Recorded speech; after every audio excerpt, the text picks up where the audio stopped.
So today, we're going to do something a little different. We're not just telling a story, we're kind of taking it apart, using it like a blueprint to see how power structures get challenged, how entire systems can break, and maybe most importantly, how the most unlikely people get turned into heroes.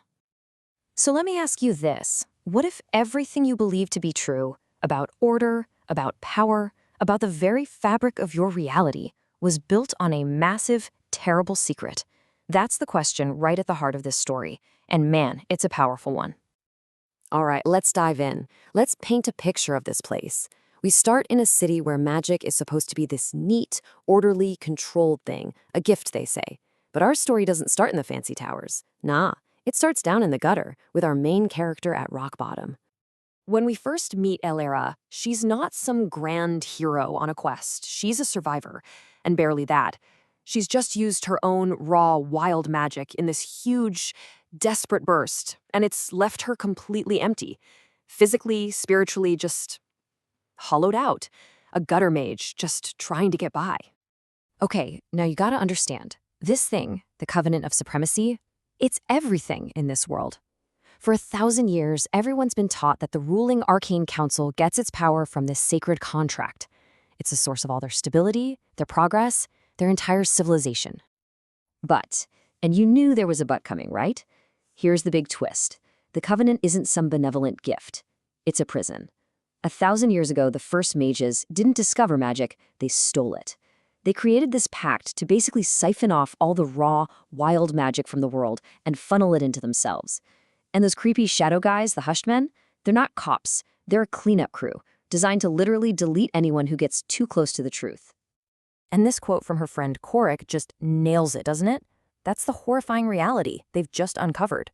The ground beneath their feet is completely rotten. So once that bombshell drops, the entire story just flips on its head. All of a sudden, the guy who's been labeled a terrorist starts to look a whole lot different. And Elara's own dangerous power? Well, that gets a whole new meaning too. I mean, look at this. It's a total 180-degree turn. The so-called villain, this wild mage named Caden, isn't just a murderer. He's a revolutionary, targeting the very system that's choking the world. And Elara, who was always told she was a dangerous spark, some kind of freak, she realizes she's not a mistake. She's a piece of the real magic that's been locked away. And you can almost feel the switch flip inside her. That scared, hollowed-out person from the beginning, gone. In her place is someone with this steady resolve of purpose. She's not running away from something anymore. She's running towards something. Okay, so now they have a mission. They're going straight for the heart of the beast.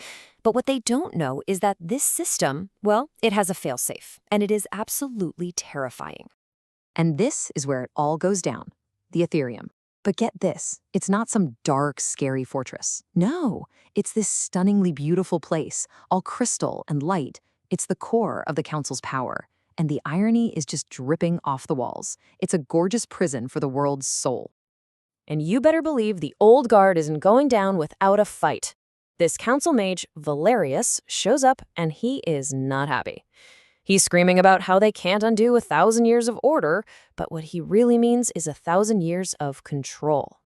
So right when you think this epic battle is about to kick off, the hushed men just appear. And everyone, thinks, okay, here come the guards to protect their bosses. But they just stand there, watching. It's unsettling.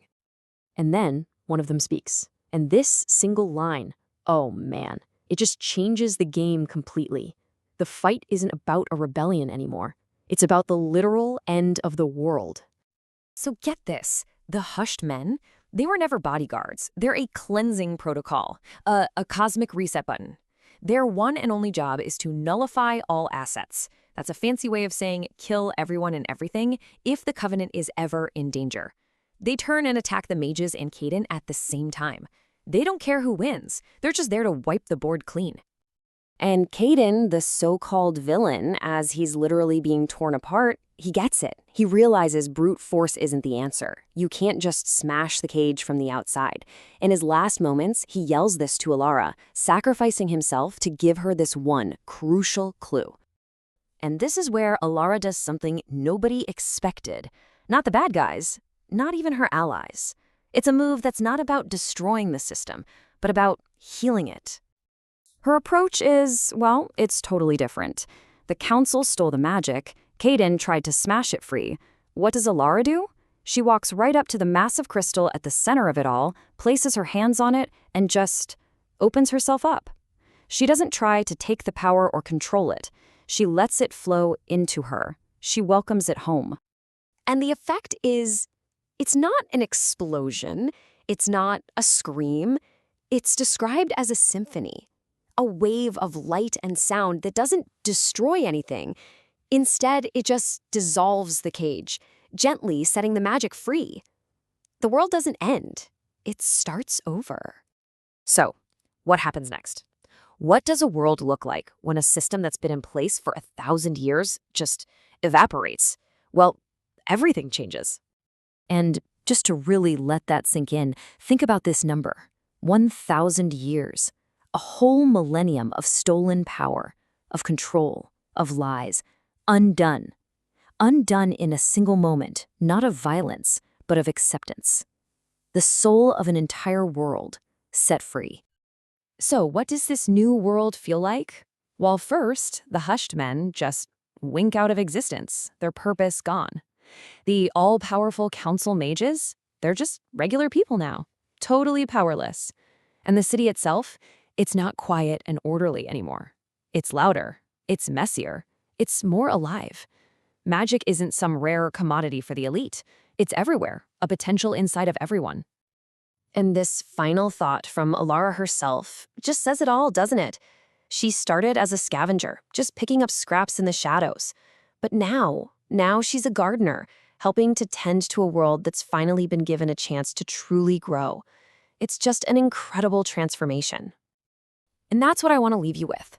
This story is about a system that looked beautiful and orderly and safe on the outside, but was really a cage underneath. So it kind of makes you think, right?